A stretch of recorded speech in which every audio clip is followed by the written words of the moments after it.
Welcome to our revision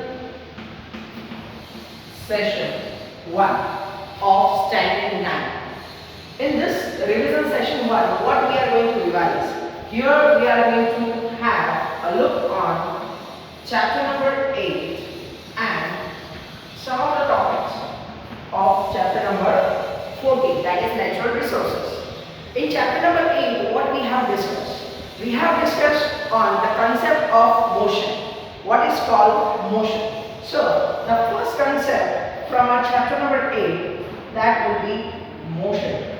We know that motion is a relative concept. We have understood it with the example of train and observer who is standing on platform. So in that case, we have discussed about what is motion. If the object changes its position with respect to time, that it means that object is in motion. So we have understood what is the concept of motion. Also we have understood the concept of reference frame or frame of reference. The point from where observation is done, that is called frame of reference or reference frame. Also we have understood other terms like distance and displacement. Right? We have understood about distance and displacement. Distance means what? Total path which is covered by the object during its motion, that is called distance, and displacement means change in position, that will be considered as our displacement. In both of the case, in distance and displacement, we have taken one example, that suppose from your home to market, if the distance is 5 kilometers. Now, Rohan starts its journey from home, it go to market. So in this case, your distance is 5 kilometers and displacement is also 5 kilometers. But Rohan goes from its home to market and again return back to its home. Again, Rohan from home, it go to market and get back to its home. So how much total distance he has traveled? He has traveled 10 kilometers. 5 kilometers from home to market and 5 kilometers from market to home. But what will be displacement? So in case of displacement, the place is not changed. So our displacement will be 0. So we have understood the concept of distance and displacement. From that concept of displacement and distance, we have also derived some quantities. Let's see about that quantities. Out of that, one quantity is speed. Now, what is speed? From its formula, we can give its definition. Speed is equal to distance upon time. Now, what we can say for speed? Distance traveled in unit time, that is called speed. Also we can say the unit of speed, unit of distance is meter and unit for time is second. So unit for speed, it can be meter per second, or if the distance is in kilometer and time is in hour, so it will be kilometer per hour. One more thing, and another quantity which we have described, that is velocity. Velocity. Now, what do we mean by velocity? The formula of velocity we have derived that it was displacement upon time. Now, displacement, it is also measured in meter and time in second. So in that case, the unit will be meter per second. Or if the displacement is in kilometer and time is in hour, so that will be kilometer per hour. Now what do we mean by displacement? We have understood that displacement means final position minus initial position. That was considered as displacement. Now what is difference between this speed and velocity? So simple beta. This distance, it is scalar quantity. So speed, it is also scalar quantity. Okay, scalar quantity means which only requires value, but direction is not necessary to mention. And velocity, it is vector quantity. Vector quantity means the quantities which requires value also and which requires direction also. Right? So this way, speed is scalar quantity and velocity is vector quantity. Now how we can remember it? See, speed starts from s, scalar also starts from s. So speed is a scalar quantity, velocity it starts from v, vector quantity, vector it also starts from v. So velocity is vector quantity. This is just a trick to identify the scalar quantity and vector quantity. Now one more thing, we all know that for an object when it is in motion, distance will never be negative. So speed for a moving object is always positive. But if we talk about velocity, so displacement can be negative also. So velocity can be positive or it can be negative, right?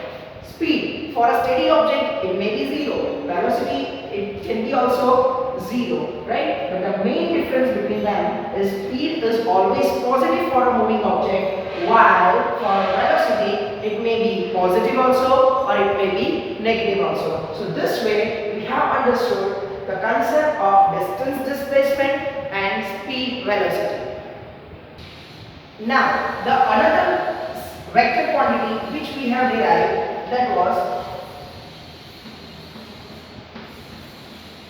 acceleration. Now, how we have formulated acceleration? That is change in velocity with respect to time. Means from this what we can say, change in velocity with respect to time, that is considered as acceleration. If we want to make a formula, acceleration is noted as non-capital A. Change in velocity, that will be delta V, and time, that is t. Now this delta V means what? Delta V means V suffix of f minus V suffix of I. That means final velocity minus initial velocity. In this case, if you want to find the unit of acceleration, so how we can say unit of velocity, that is meter per second, and unit for time, that is second. So our unit, it will be meter per second square. So unit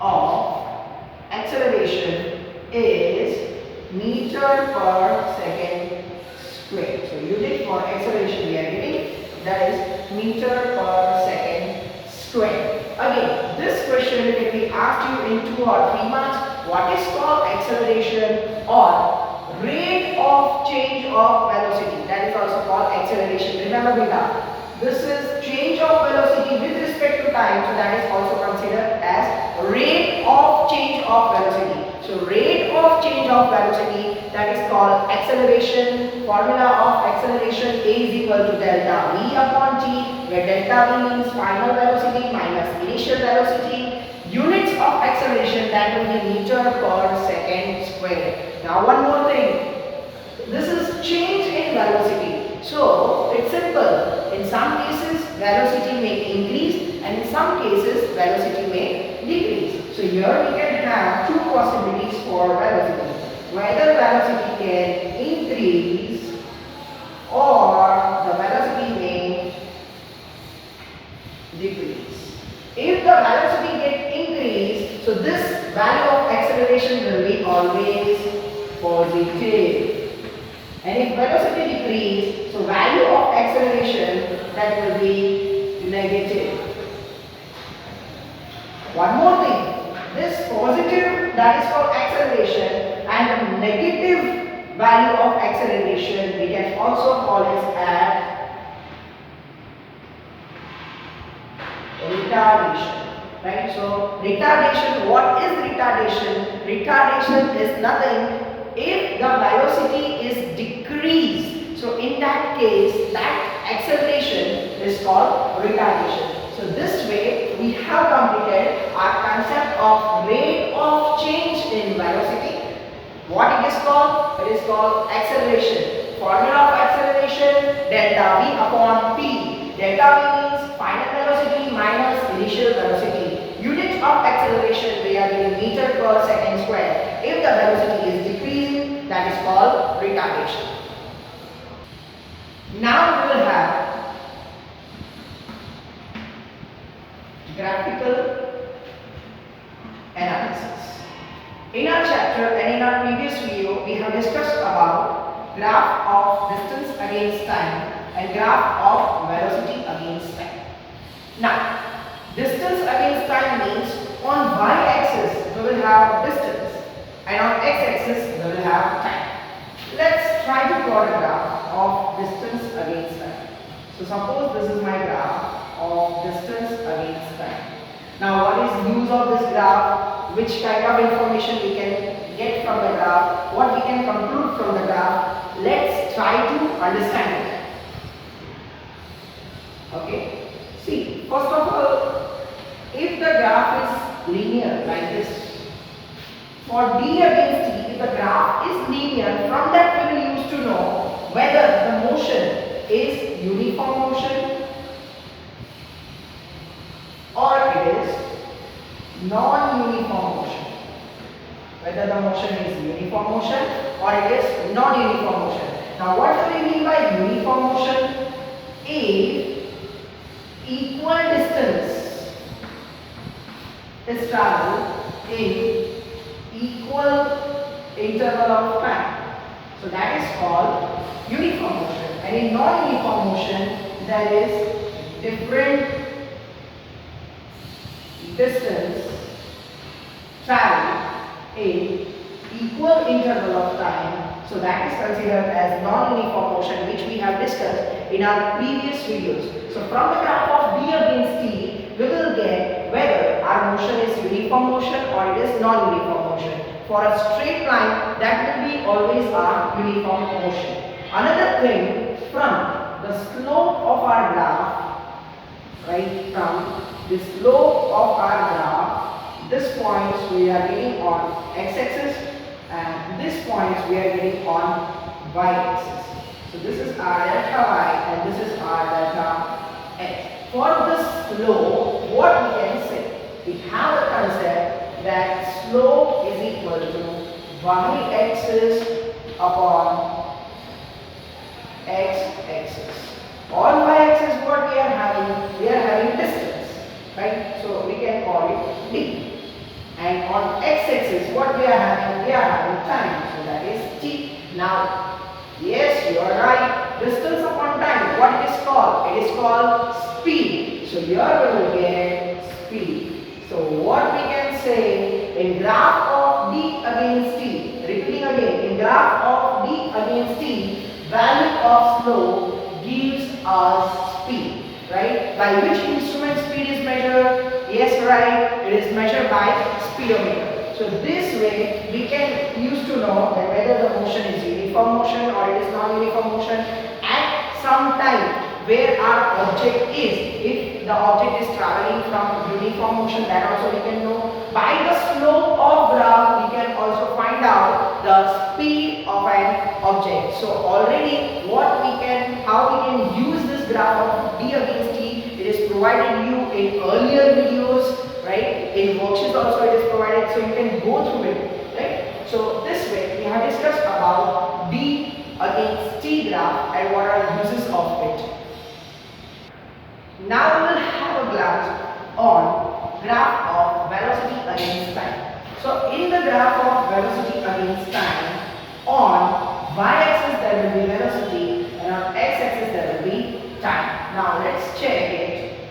See, from this type of graph, what we can use to know? We will use to know from the graph of velocity against time that whether the object constant velocity or not. We can also know that if it is not moving with the constant velocity, so that will be accelerated motion.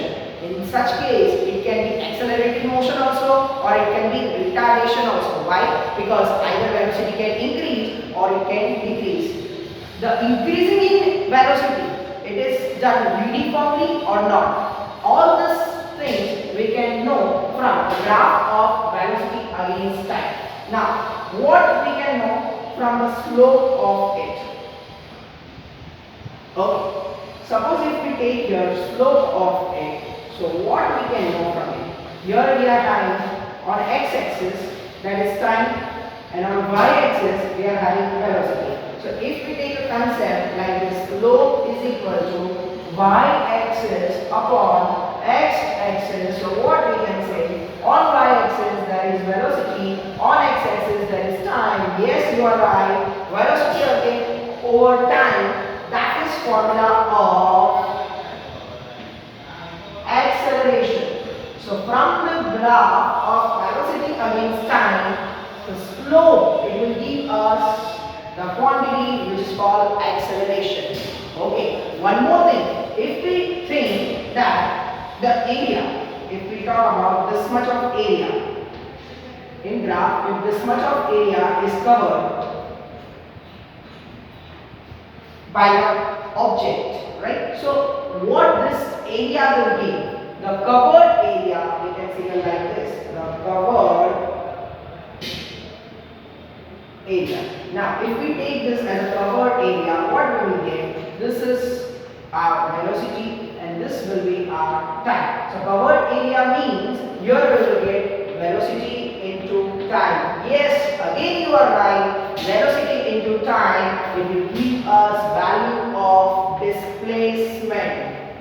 And in some cases it may be, but in some cases only, it may be our distance also, right? So this way the graph of V against t, whether we can know the motion, it is uniform velocital motion or not, whether it is accelerated motion or not. Also we can know by the covered area, by calculating the covered area, that will give us value of displacement, and in some of the case it will give us value of distance. So this way we have considered and we have done a revision of some of the important terms which is for 2 months or for 3 months, like speed, velocity, acceleration and graphical analysis.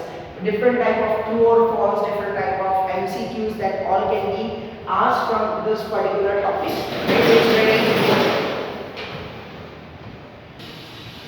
Now have a look on some topics of chapter number 14.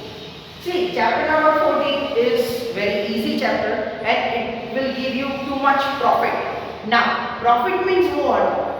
In Gujarati we are calling it as love. So let's start from something profitable. Let's start from some love. So L, what will be spelling of it? L A B H.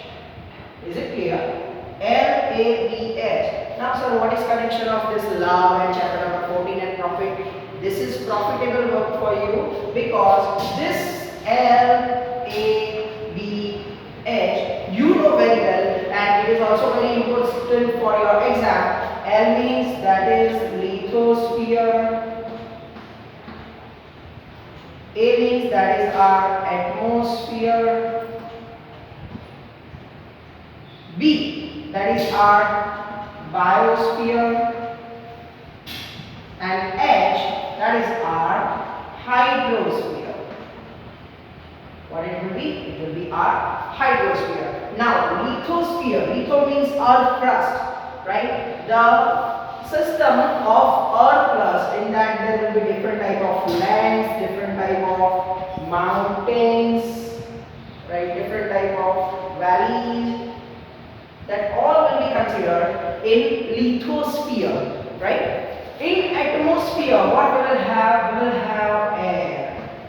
Different gases like oxygen, nitrogen, carbon dioxide, argon, radon, krypton, xenon, and different type of moist, right? In that also some of the pollutant we know that smoke, smog, London smoke, that all will be considered in our atmosphere. Our atmosphere is made up of different type of gases. Then it comes to biosphere. Here we will have every biotic component in our biosphere. Now, what is called biotic component and what is called abiotic component? Biotic components means all of the living organisms that will come in biotic components, and abiotic components means all of the non-living components that will come in abiotic components. So in biosphere we will have all of the biotic components, and at last we will have hydrosphere. Yes, hydro, right? So that is water. So a system of water, the system which is made up of water, that is considered as hydrosphere. Here we will have different type of water bodies like sea, right, lakes, ponds, etc.